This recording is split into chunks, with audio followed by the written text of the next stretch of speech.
همایش بین‌المللی برای کمک به اقتصاد مصر برای دومین روز پیاپی در بندر شرم الشیخ در ساحل دریای سرخ برپاست. این گردهمایی با هدف جذب سرمایه‌گذاری راه اندازی شده و دولت مصر امیدوار است ظرف 5 سال آینده 60 میلیارد دلار سرمایه جذب کند و از جمله بخشی از آن را هم در انتقال پایتخت به کار ببرد. مهرداد فرهمند از قاهره گزارش می‌دهد.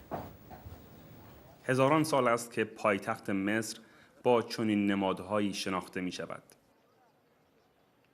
اما اکنون تصمیم گرفتند قاهره تازه‌ای در شرق پایتخت امروزی بسازند. شهری با شمایلی مدرن و پرزرق و برق و متفاوت، الگو گرفته از سنگاپور که شرکتی در دبی طرحش را داده.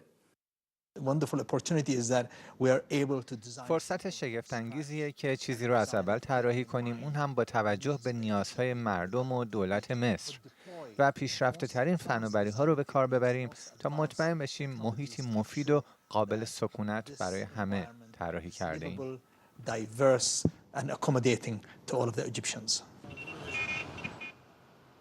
قاهره فعلی یکی از بزرگترین شهرهای جهان است با همه دردسرهای خاص کلان شهرها.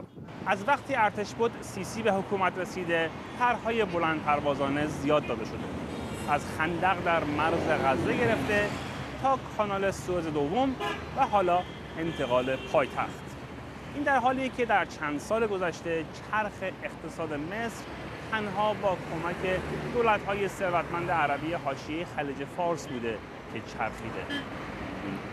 مصر با بیش از 80 میلیون جمعیت، فقر فراگیر و 4 سال رکود اقتصادی پس از انقلاب، پول هنگفت انتقال پایتخت را می‌خواهد از اینجا تامین کند. همایش بزرگ بین‌المللی در بندر شرم الشیخ. اوجه الدعوه الى كافه الشركات والمؤسسات. دعوت میکنم از همه شرکت‌ها و مؤسساتی که به دنبال سرمایه‌گذاری‌اند بیایند و از مهمترین مزایایی که مصر فراهم میکنه با خبر بشن. التي يوفرها المناخ الجاذب للاستثمار في مصر. طرح پایتخت تازه پیش چشم مهمانانی از 89 کشور و 23 سازمان بین‌المللی گذاشته شده. اما آنها که پول میدهند دولت‌های عربی حاشیه خلیج فارسند.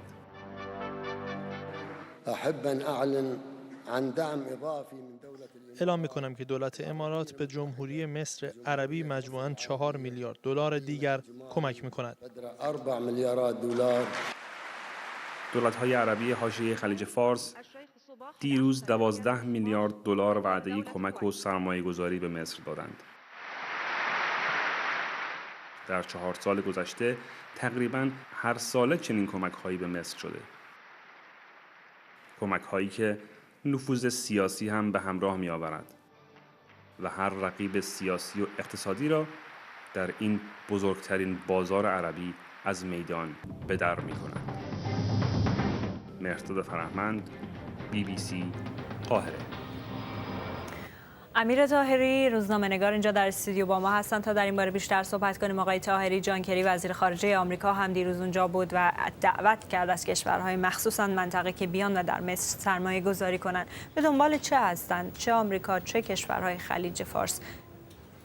می‌دونید مصر یک کشور مهمی است و در حال حاضر در یک موقعیت بحرانی است. بعد از کودتای نظامی که اونجا شد سعی کردن که انتخابات رو در ماه ژوئن یعنی خرداد آینده انجام بدن، ولی مثل که نمیتونن و فعلا این انتخابات به تعویق افتاده. در نتیجه سعی میکنن سوژه رو عوض بکنن، یعنی از روی مسائل سیاسی ببرن رو مسائل اقتصادی. یه عده از رهبران عرب اومدن اینجا که آقای مارشال سیسی بتونه بگه ببینین من پشتیبانی کشورهای عرب رو دارم و پول جمع میکنم، سرمایه گذاری جذب میکنم و غیره، برای که مسائل سیاسی اندکی فراموش بشه. عملاً اتفاقات سیاسی در مصر به سمتی رفت که خیلی ها اون رو یک عقب‌گرد تلقی کردن. یعنی خیلی ها الان میگن دولت داره به همون سمتی، مصر داره به همون سمتی حرکت میکنه که قبل از سرنگونی دولت حسنی مبارک وضعیت بود. و حالا وقتی که آمریکا و کشورهای دیگه هم حضور پیدا میکنن و میخوان از چنین دولتی حمایت اقتصادی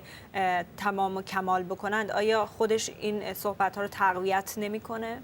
بدون تردید، برای اینکه وضع از نظر سیاسی وضع در مصر الان بدتر از زمان مبارکه، چون زمان مبارک لااقل آزادی بیشتری برای مطبوعات بود، مجلسی وجود داشت، حالا مجلس واقعی نبودش ولی به هر حال وجود داشت. ولی الان رئیس جمهوری مارشال سیسی با فرمان و حکم داره کشور رو اداره میکنه، یعنی یه حکومت یک نفره است و بعد دنبال فانتزیایی مثل ایجاد یک پایتخت جدید. میدونین این چیزایی که زمان سادات هم مطرح شده بود، زمان خدیو اسماعیل هم مطرح شده بود. یعنی هر وقت رهبران مصر چیزی ندارن بگن میگن میخوایم یه پایتخت جدید درست بکنیم و اقتصاد رو نجات بدیم و غیره. با 60 میلیارد دلار اگر هم چنین پولی به فرض به مصر بیاد، مسائل مصر حل نمیشه.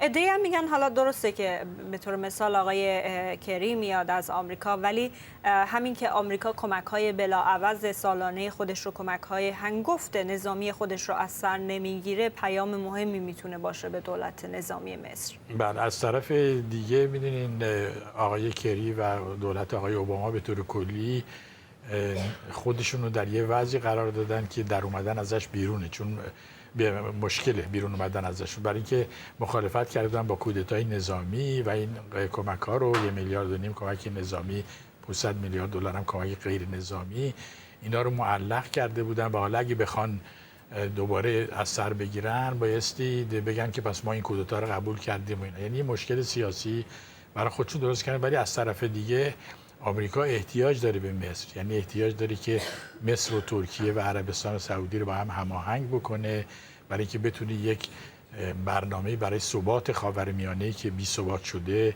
شکل بده.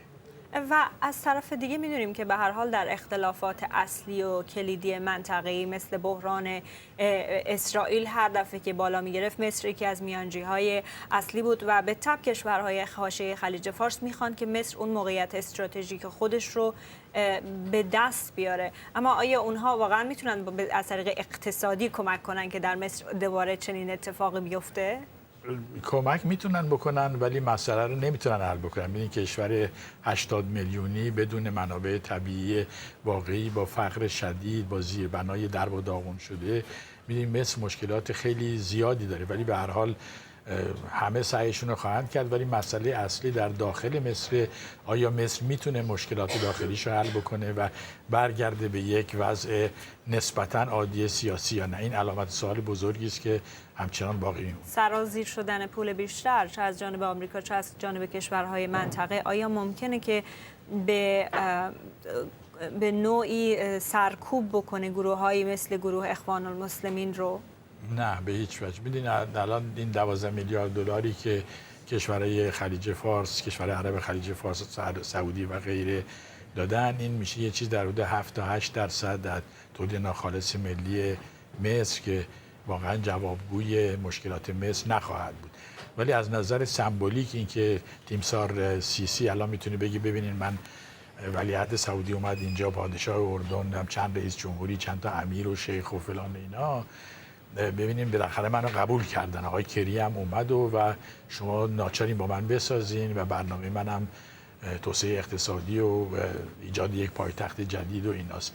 از نظر روانی این کنفرانس برای سیسی خیلی مهم بود. متشکرم از شما امیر طاهری، روزنامه‌نگار اینجا در استودیو با ما. فرصتی داریم برای چند خبر ورزشی.